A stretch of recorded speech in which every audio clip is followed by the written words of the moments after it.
a disgraceful decision. In its biggest guns case in a dozen years, the Supreme Court today struck down a New York law that made it harder for people to get a permit to carry handguns in public for self-defense. The court ruled 6-3 with its conservatives in the majority that the Second Amendment protects the right to carry a gun in public for self-defense, just as the court said more than a dozen years ago that there's a right to have a gun in your home for self-defense. So today's decision basically extended that right to outside the home, to carrying a weapon in public. There are about a half dozen other states that have similar gun permitting laws to New York's, and so those probably are all in jeopardy after today's ruling. It's only 6 states, but it represents about a quarter of the U.S. population and some of the biggest cities.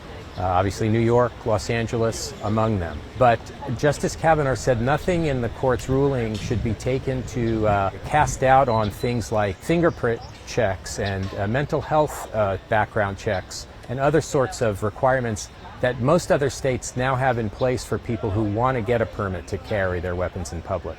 It's just that in the court's view, the New York law was so restrictive that you basically needed a special cause, a special reason to get a gun permit.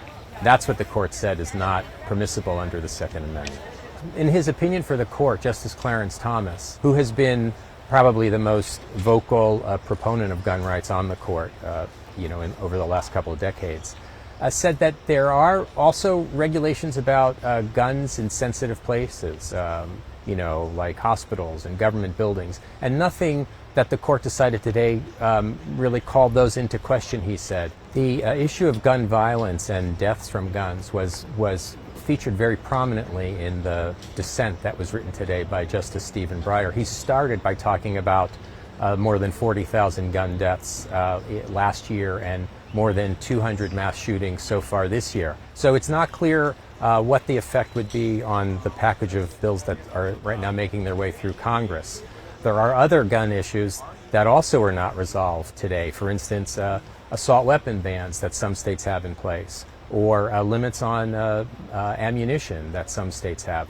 Those are all unsettled legal questions that we'll probably see come before some courts, if not the Supreme Court, probably pretty soon.